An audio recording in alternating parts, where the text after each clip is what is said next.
Hello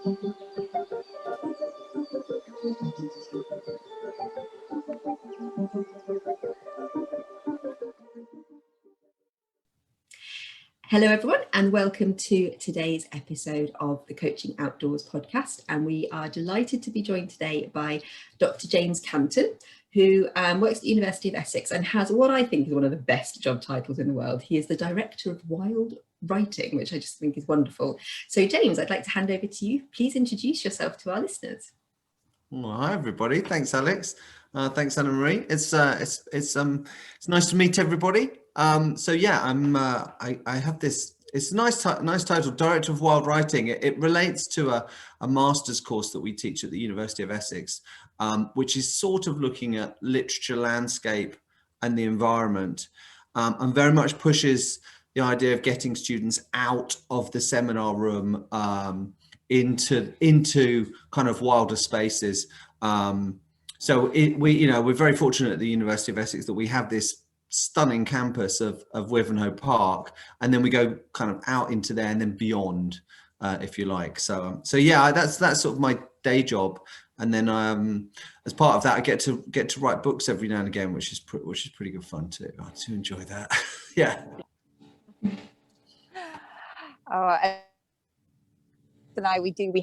We have our pipe dream as part of our kind of mission to share the delights of taking coaching outdoors is to write our book.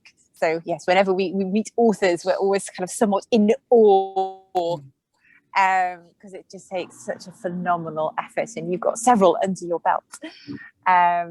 So anyway, linking it back to the outdoors, which is what our podcast is all about. And a question that we always start off with all our listeners is, what is your earliest memory of being outdoors, and why do you enjoy being outside so much? Thanks. Yeah. It's a really good question, isn't it? I think there's various of those kind of like younger moments that can be really influential. The one that I particularly kind of think of is that we moved when I was about 5, and we kind of went from like quite a small house with a tiny little garden, and we went to this slightly bigger house, and it just had this much bigger garden, and it was just wild as well. So it hadn't been looked after at all. There were lots of bees nests, wasps nests, and I was just kind of like, oh my god, my dad got like his mate down the road to come and sort out some of the wasps nests, so it was all a bit amateur. And but there was also one of my fondest sort of childhood activities, sitting there was a pear tree, and I would just sit in this pear tree for many hours. And I only really thought about it. I got asked this fairly recently with the oak papers, and I was sort of explaining how I had sat in trees before, and so yeah, there was this time sitting in an old. It was quite an old pear tree, but it was really nice, and it overlooked our neighbours, so I could spy them.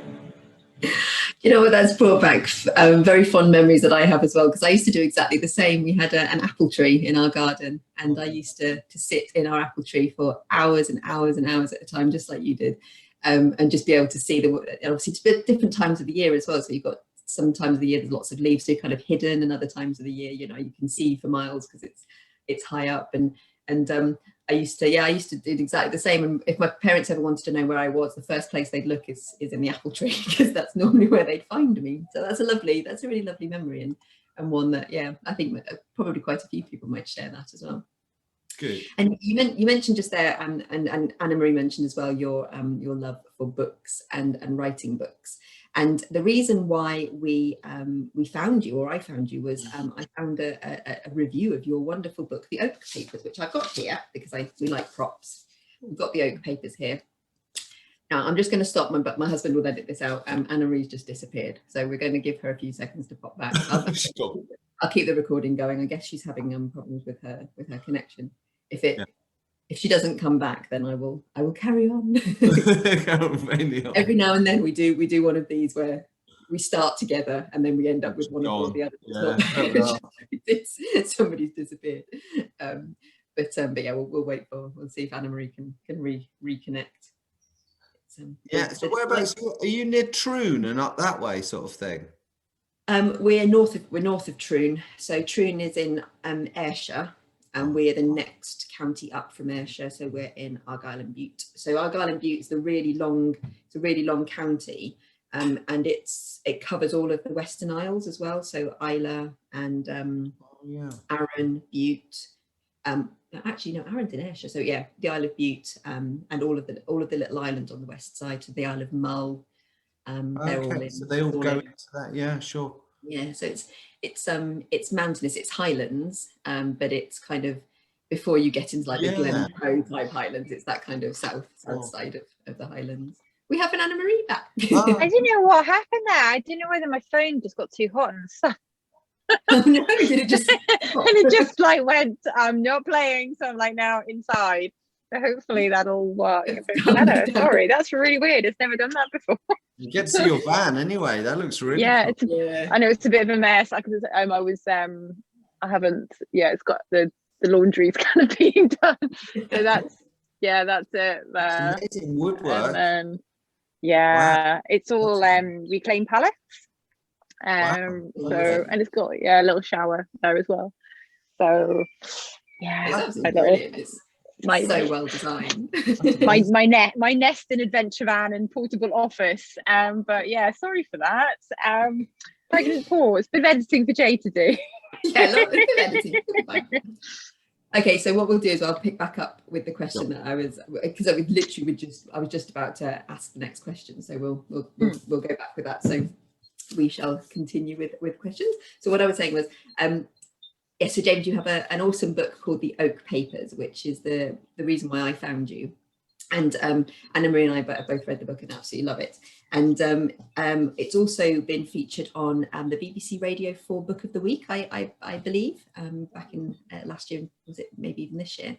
So it would be lovely to get an understanding of what the book is about, just a sort of a brief summary and why you wrote it, what sort of inspired you to write the book. Yeah, sure. Thanks, Alex. Yeah, it was. It's been really fun. It started a few years ago in that I was working while also teaching the MA Wild Writing.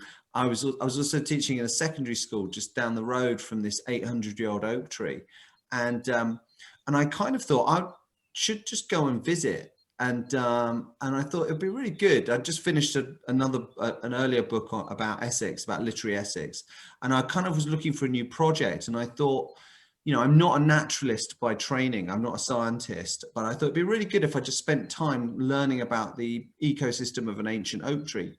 So I kind of set up this meet with a really cool guy called Jonathan Jukes, who knows all about oaks, knows all about trees, and had the title of curator of trees, which is again it's a nice title, that one, on the Marks Hall estate where this 800-year-old tree is.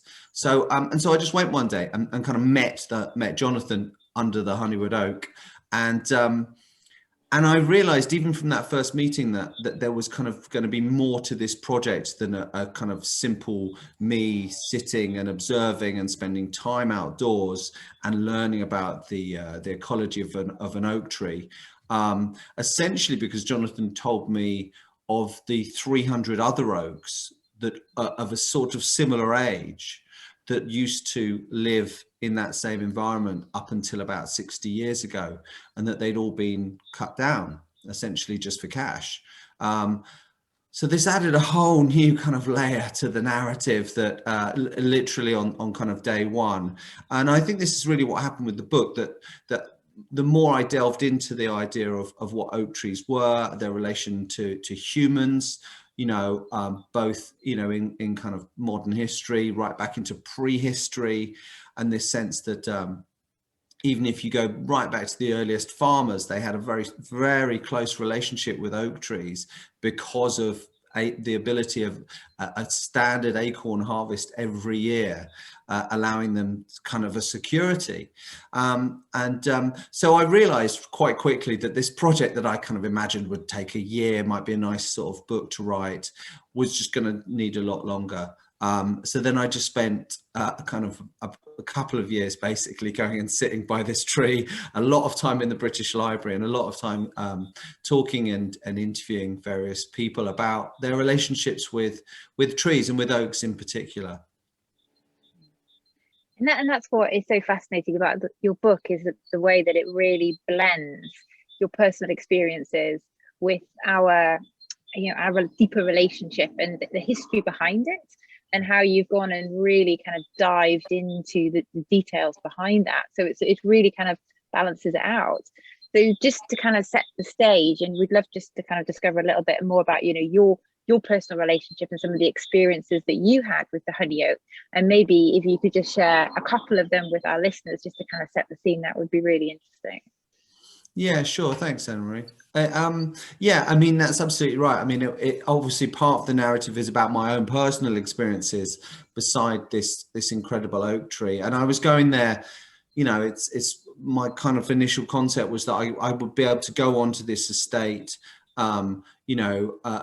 at different times of the day and the night, and different weathers, different seasons, and get that kind of really kind of visceral personal experience of the oak. Of the experience of the oak, if you like.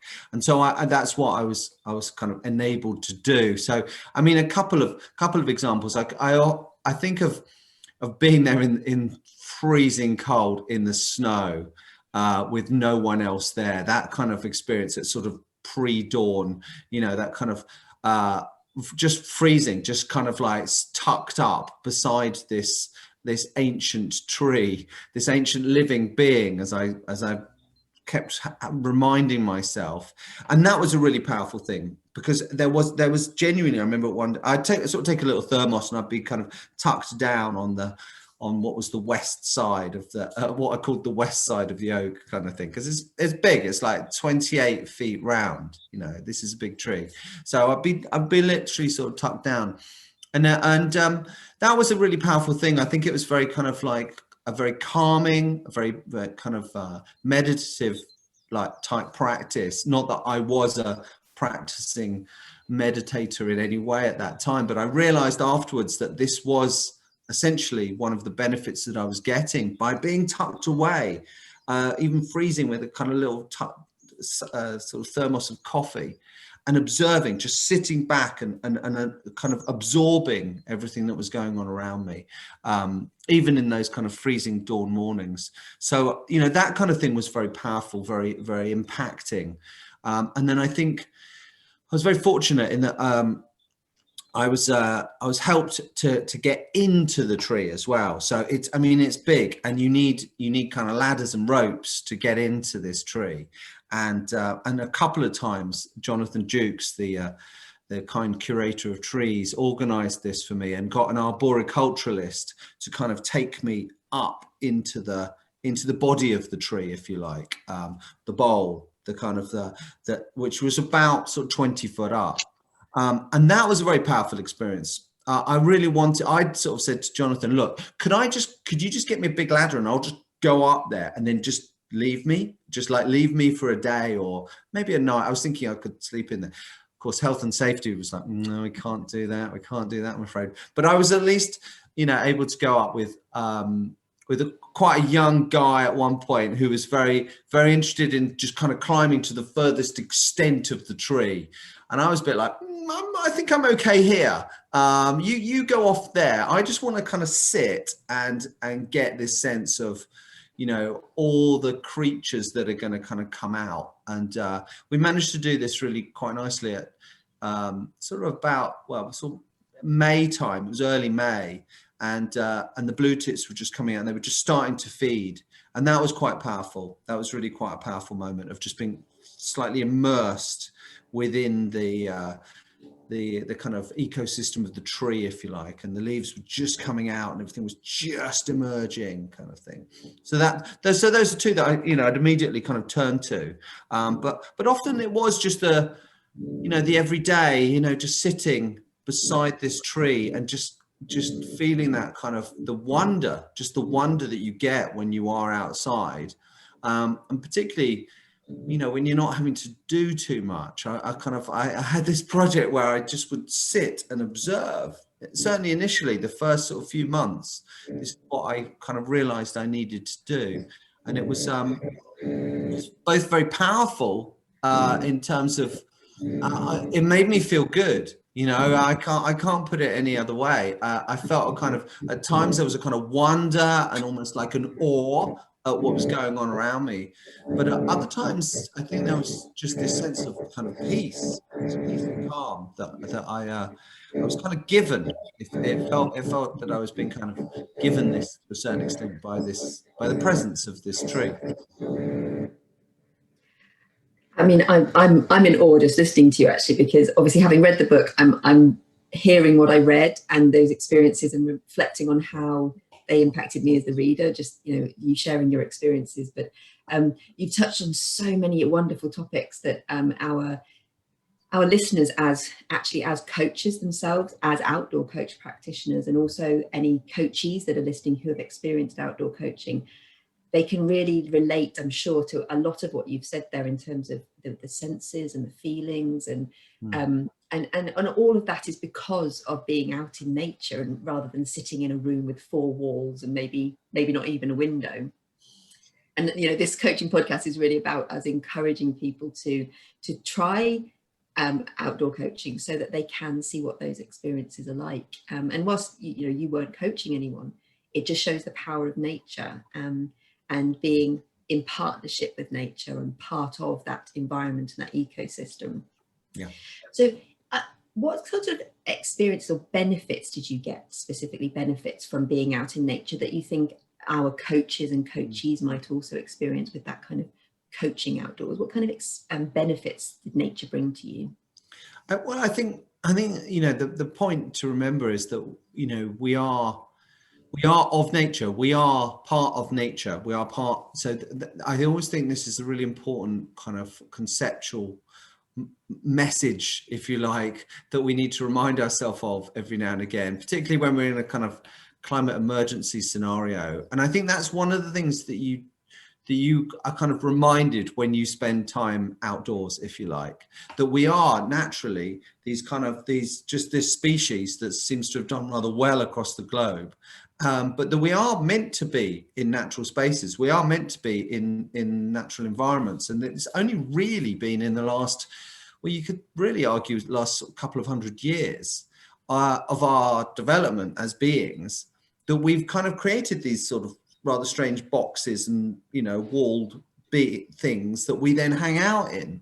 I mean, I'm very lucky. I live in a really old cottage, you know, that's sort of 400 years old and would have had farm laborers living in. But again, even then, the time that they would have spent indoors would have been tiny. I mean, like they'd have gone in, they'd have been working outside most days, and then they would have been working the garden when not working outdoors on someone else's land.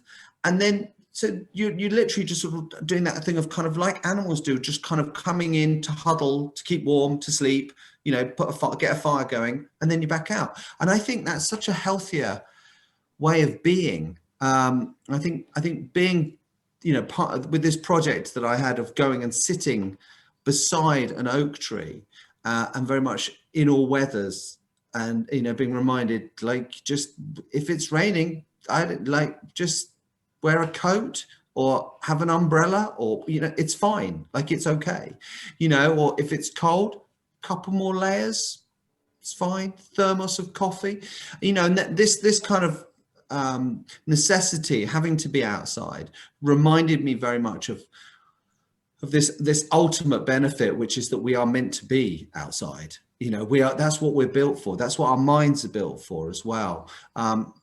One of the people that I spoke to, that I interviewed, who I kind of wrote up in Oak Papers, was an environmental psychologist called Mike Rogerson, a colleague of mine who I work with, and he was so interesting to talk to, because he first of all talked to me about, you know, the studies that had showed the impact of kind of straight lines and walls on our human mind, as opposed to sticking people outdoors, and how, reminding me this idea of, if you go outdoors, it's very rare that you get absolutely straight lines. Everything's a bit curvy, everything's a bit, and that's how we're meant to, we feel more comfortable seeing those environments.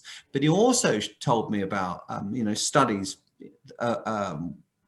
like a famous study, for example, from the 1990s with students at Edinburgh University, where they put mobile EEG devices on them and then sent them off through both the green spaces of the city and the more urban, grayer spaces, if you like, and then examined their brain patterns and showed that through the greener spaces, they went into what the scientists called meditative states, as opposed to what are known as the stressed states that they would normally be in when they were in their enclosed environments. So, even as I say, even kind of this kind of narrative that I was being given by the scientists seemed to be utterly reinforcing my own personal experiences beside this oak tree, where I was feeling, as I was saying, this kind of calm and this kind of peace, and certainly after a year or so, I was going through quite a difficult time. I was going through the sort of breakup of a relationship, life wasn't that easy. And there was very much a sense of kind of, there was this kind of like, oh, you can relax, you're back by the oak tree kind of thing. It took a little while, but I kind of recognized that and recognized the health benefits that I was getting, the kind of positive impacts on my well-being, if you like. And I think that's something that, again, we kind of need to be reminded about every now and again, perhaps just by going outside. I'm fortunate in that on the MA Wild Writing that I teach, one of the kind of core aspects is field trips, is taking students outside, and not necessarily in a kind of coaching capacity, but certainly, we look at material, we might be reading material outside, and we certainly kind of do that kind of footstepping of authors and writers in order to genuinely experience what they experienced. And so I think that all kind of fits part of what I kind of was recognizing as I was going along with Oak Papers, both in a very much a kind of a practical sense of noticing the wonder and the calm and the peace that I was getting, but also then speaking to others, experts, and hearing their narratives of the benefits that you do get when you are outside. And it is bringing that science piece into it, which then reinforces your personal experience. And it's having the two, having the research, having the evidence, that's the proof ultimately. And from like an intellectual perspective, we love that. And then actually, how can we bring it back to, yourself as the individual or as a coach? How can I work with my client, or as a teacher, how can I work with my students? But ultimately, it's all about kind of getting outside.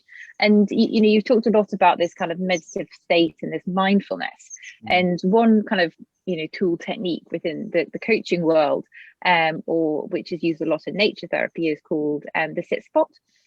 And it is very much having a dedicated place that you visit over a period of time, whether that's once a week, once a month, and for the duration of time is there to be played with. And it's almost for you that the Honey Oak was the place that was your sit spot. You went there and you visited it on a regular basis, and it's almost in doing that and kind of building up this connection with the place, with the tree. What kind of experience, just kind of diving really into the detail of you kind of sitting and reflecting, kind of what was that like, that journey like for you? Yeah, it's a good point. I think there was the journey that the Honywood Oak took me on, if you like, and I think going there and as I say, this kind of seasonal experience was very powerful. And then there was the journey that I kind of the kind of wider journey that I perhaps learned by starting this project. So that was then sort of reading like philosophers like Martin Buber, who talk about recognizing the individuality of every living being, almost in a kind of almost sort of quasi-Buddhist sense. And I think this really impacted me. This is a really powerful kind of moment of recognizing the kind of simple truth that every tree that you see around you is an individual living being, and it is very specific and different to another. So in the same sense that every human is, you know, and this is really quite an impacting kind of thing, I think. And I think that kind of slightly more kind of meditative, kind of reflective knowledge that I got, I think, you know, after having spent time both with the Honywood Oak and experiencing that kind of, as I say, often calm, that peace that, as you say, you get when you have your sit spot, if you like, but also then recognizing the kind of the deeper, more philosophical aspects of this, and doing my research into my kind of prehistory, you know, recognizing that we're not the first humans to suddenly go, oh, you feel more peaceful sitting next to a tree. You know, people have known this for millennia. I mean, they've known this as long as we've been around. This is utterly basics, and so kind of re-engaging with a very basic human emotion and knowledge was extremely enlightening, I thought, for me. And I realized I didn't need to go, you know, the 10-minute drive to the Honywood Oak. You don't need to sit next to an 800-year-old tree. You know, you can just go to any local tree that you've got. It's almost like I was very fortunate with that tree, but anyone can find as you say, your sit spot. I had one just with a 80-year-old oak tree just out in the field behind me. And I had a little kind of old chair that I just left there, and I could go and sit there. So, you know, any weather, I would be able to just go and sit by this tree. And it was I realized it was kind of meditative practice in a way, because I deliberately would go there. And as you say, you just kind of on a regular basis, this idea of the sit spot that you go and you know that it's a kind of safe space. And again, the environmental psychologists talk about this, that you're kind of setting yourself up to have a calm experience, to have a peaceful experience, because it's happened before. And so you're preparing your brain to get into this meditative state, this calm space, before you've even got there. So this is very good. I think what you're saying in terms of that kind of, you know, having particular places that you go to, as kind of solid, very secure, very good, wholesome places for yourself. That's really powerful. I think that's really powerful, knowing that. And we kind of know that, you know, again, this is nothing radical or new, but as you put it, sometimes we need the science to almost back this up, what's a kind of more intuitive knowledge that we have as humans. And it can be difficult. You know, I live out in the fields of rural Essex, so it's a bit easier to just go and hang out by a tree. It's not so easy if you're in an urban world, but you still can.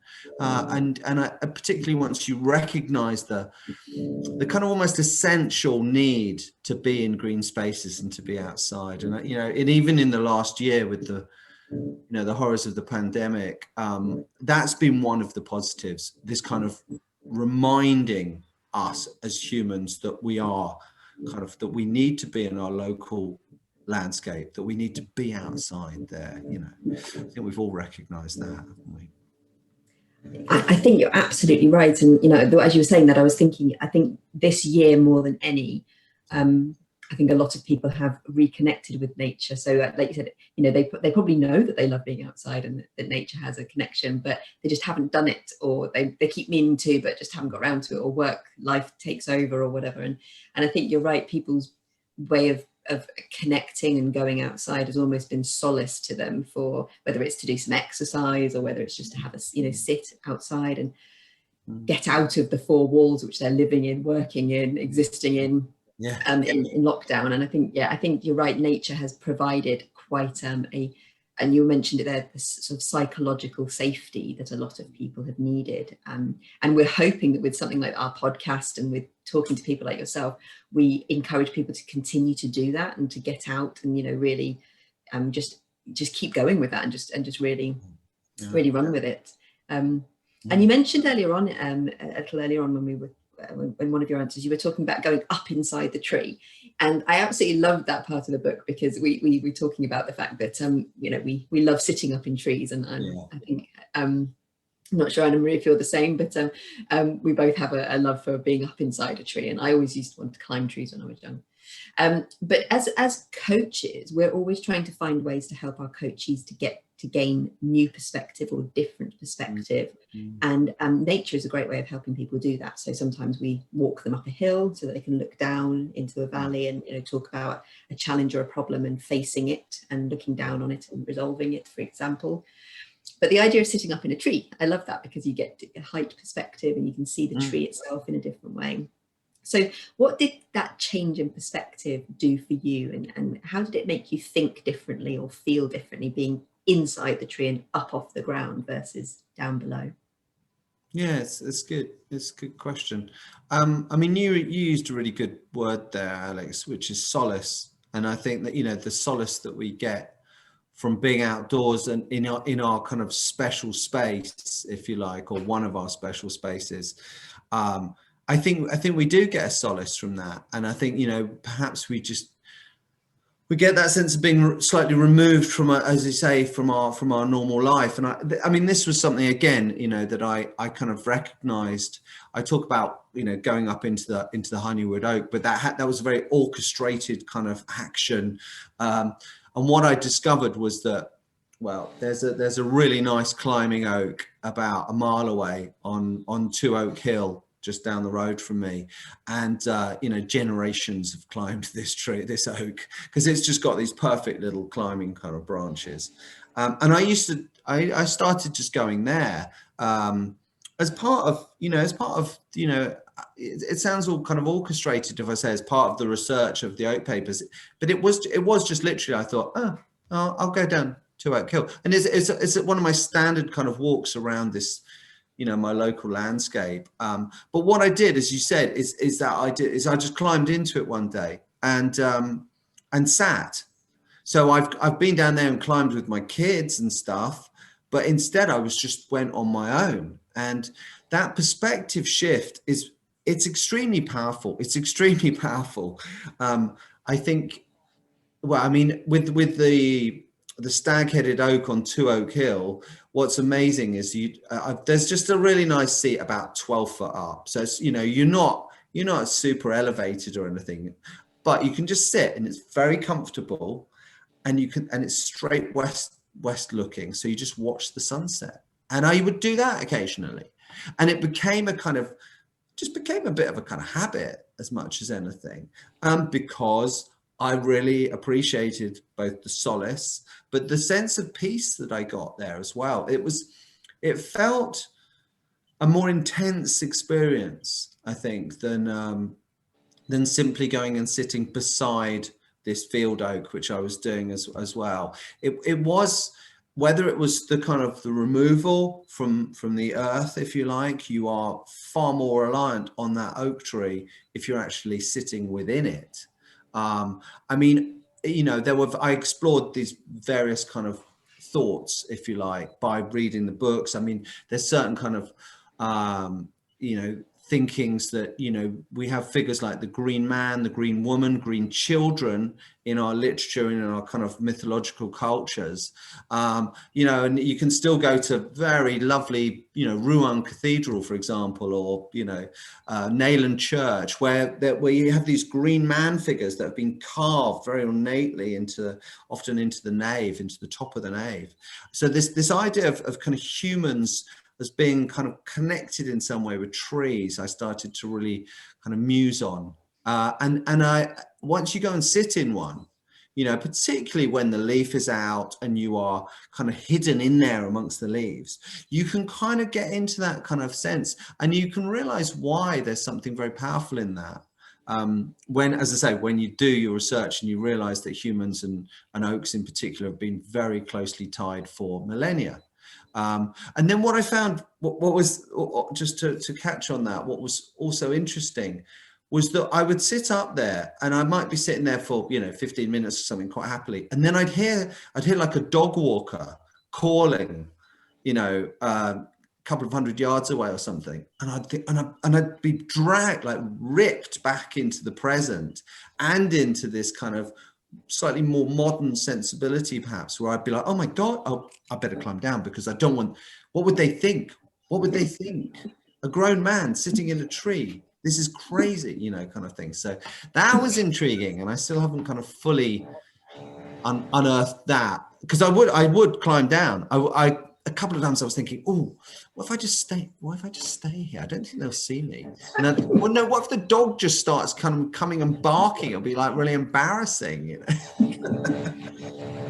So yeah, maybe we need, as a sort of step one, modern people need to step one step further back into an acceptance. Oh yeah, no, they're just sitting in a tree. Yeah, that's fine, sort of thing. It'd be great to see, wouldn't it? You never know. Maybe the next generation. Oh, I think we'll have to challenge you. I'll be like, okay, so James, Yeah. Stay. what happens if you stay in the tree, kind of thing. Yeah, it's interesting, the whole kind of social and cultural perceptions that we perceive. It's like, oh, how would I be seen to be in the tree? But just the feelings that kind of evoke, that kind of come up as well.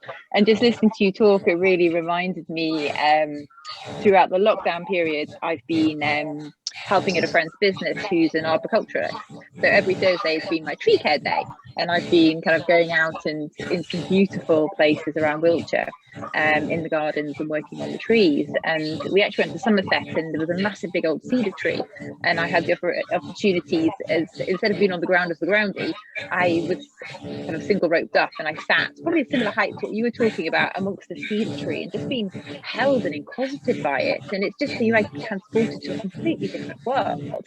And for me, it was very much, time stood still. You're kind of almost in a different dimension, so the feelings and the sensations that kind of come up are very different. And this is just kind of dialing into the sensations piece, with that sight, sound, touch and smell. Kind of what do you notice? And I know that you work with your students as well when you take them outdoors on the field trips. What kind of some of the themes that kind of come up for them as well? Yeah, that's very true. I think the sensory experience can be very powerful. It can be a really good tool. I think particularly working, I say particularly, I don't know, but working with kind of a younger age group can be really impacting. One of the things, I went on a Woodland Trust training course a few years ago, where you kind of like one, there were a number of activities, but one that I really remember that I have since done with a number of people is just taking someone into woods and then blindfolding them, basically, or removing our most powerful sense, which is our sight, or our most just sense, if you like, and then getting them to positioning them beside a tree that they have to then get to know. And it's just a really good, simple exercise where quite quickly, using feel the kind of the personality, the particularity of a particular tree.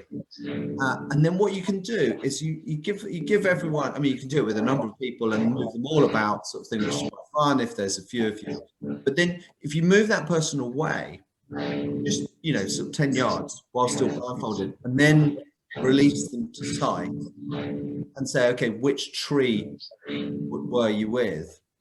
And that's a really, it takes a kind of couple of moments, and then people go, oh, well, hold on, there was a branch here, and there was broken off here. They can work out, and it really teaches you to use your other senses, but it's a very powerful tool as well for reinforcing that simple truth that every tree is an individual living being, as we are, kind of thing, which is just it's such an essential thing.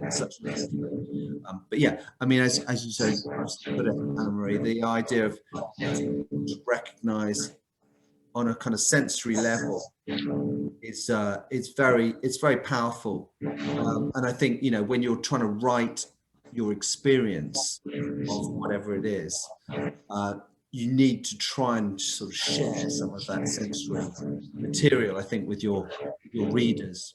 One of the people that I spoke to, that I wrote up in the book, was an amazing guy who lives a sort of few miles that way down in Suffolk, called Dylan Pym, he's a furniture designer and maker, which makes him sound very sort of grand.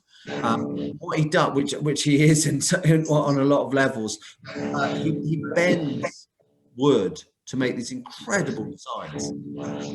But he's also just such a visceral person. He's just such a kind of powerful figure of that idea of getting to know physically the nature of individual trees, wood. And he tells a brilliant story about an oak tree near him that you can actually go, and it's completely hollow inside, and you can climb up to about 12 foot, and I've never been, and then jump inside so that you are entirely within an oak. And he talks about that as being a very powerful kind of personal experience. So yeah, he takes people down there often after the pub. They kind of go and then jump in.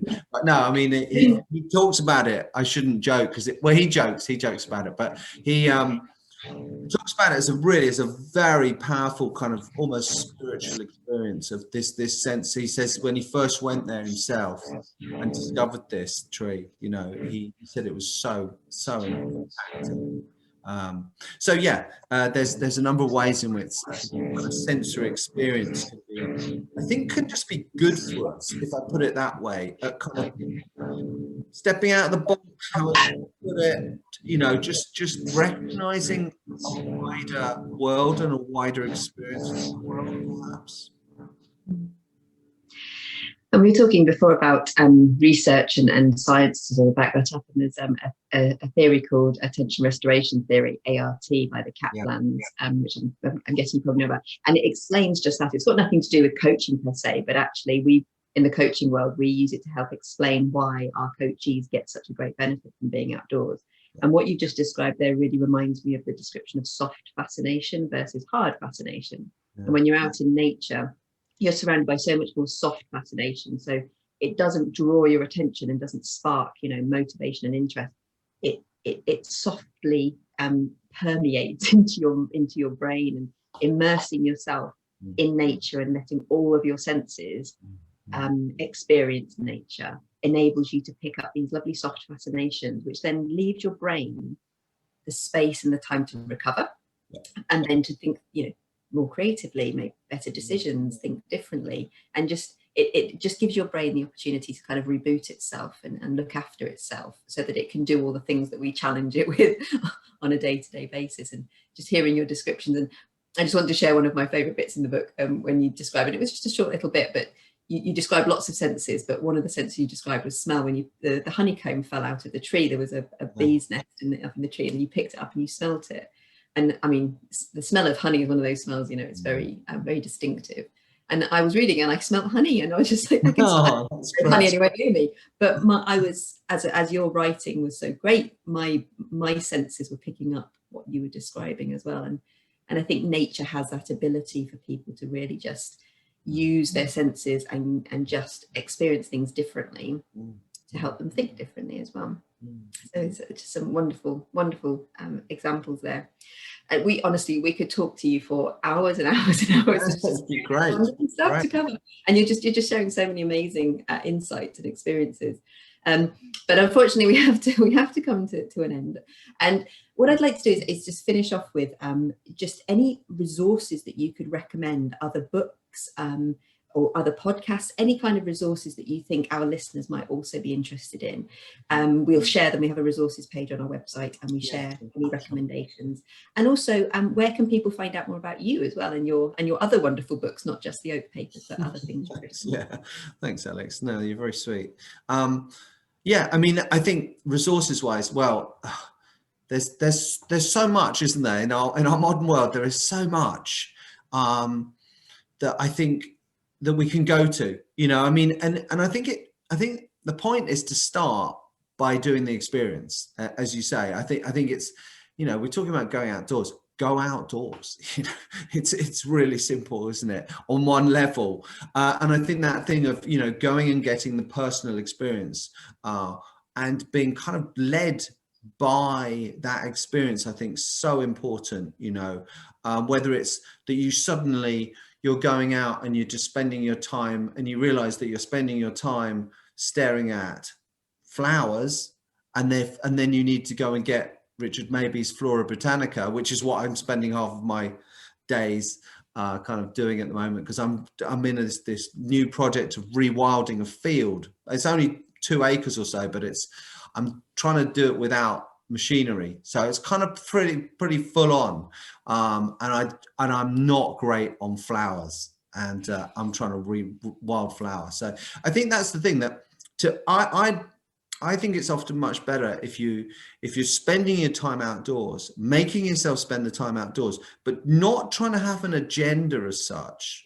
and just kind of recognizing as stuff comes along, and then follow it up. So one of the things I always recommend to my students is, we've got fantastic technology these days. I'm not like, right, we have to bin all technology. Fantastic for like videos, photos, to remind you later when you're huddled by your fire or whatever and you're researching, but also voice memos. I use voice memo a lot when I'm just kind of outside somewhere and I'm thinking about something and I want to kind of record it in a very rough first draft. As a writer, that's what I use a lot, and then I'll sort of type it up and edit and change. And so I think it's a standard point, but often people think, oh, if you're all into the outdoors, you're probably really like, you can't have technology. I'm like, no, definitely I want that as well, So that, yeah, I mean, that's on a kind of practical level. I always recommend that. I always say that's a really good way. I still have notebooks, for when this runs out of juice or something, which does happen. And, just having a pencil rather than a pen, because the pencil tends to do better, kind of thing. So those are always, I think, really, really important things. And then, as you say, on resource wise, it depends what you're trying to get out of the natural world and your experience of being this kind of creature within it. Often I do just literally have kind of standard books. I'm looking at Roger Phillips' Trees in Britain, just these kind of standard kind of textbooks by the experts. I mean, I did an interview the other day with, because the book's just come out in America. Well, it came out in America in February, and I was doing an interview on Friday with one of the leading kind of ecologists, if you like, and you're just kind of in awe of their knowledge, and I keep kind of sort of apologizing, saying, well, I just do kind of literary kind of writery stuff, but I'm not an expert at all, so I'm always looking for resources and ways of learning bits and pieces as I'm going along. I'm a bit more kind of magpie, I think, rather than an expert. So that's what I'd always recommend, really. Go with your wonder and chase it down the line, kind of thing. I love that kind of like, I'm not the expert. What is an expert? What's the label? Oh, James, thank you so much for your time and sharing your experiences with the Honywood Oak over the period of time, and just giving us an insight into your journey, and then linking it to so many other kind of, we could have gone on so many different dimensions with it, and it's been an absolute pleasure. So no, thank you so much for your time today. And just to signpost our listeners to other episodes. Clearly this one's been a little bit different. focusing on the honey oak, though ultimately there is a lot that we can draw into our coaching practice from it. It's all about our relationship to nature, and the sensory side of things is very much kind of come to the fore. If you're looking for other episodes, of which we've got a veritable small sport on our website, you've probably been there already, but just to signpost, it is coaching-outdoors.com. So that is coaching-outdoors.com. And as ever, we would love to hear your thoughts, your feedback, what caught your attention, what you're interested in, what you're going to be finding out more about. Come along to our LinkedIn community page, and we would love to hear from you there. Cool. Thank you very much, James.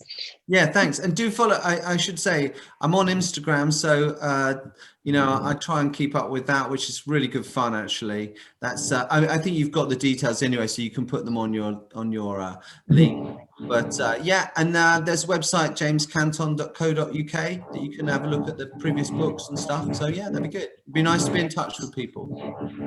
Great. And hopefully we will speak to you again in the future when you write another wonderful book, and we'll give a great review of that. Yeah, nice one, Alex. Brilliant. Thank you very much, James. You both anyway. Thank you. So if you enjoyed what you've heard, like it, share across your network, and subscribe to our YouTube channel and LinkedIn community page, the Coaching Outdoor Podcast. Thanks so much in advance for your support.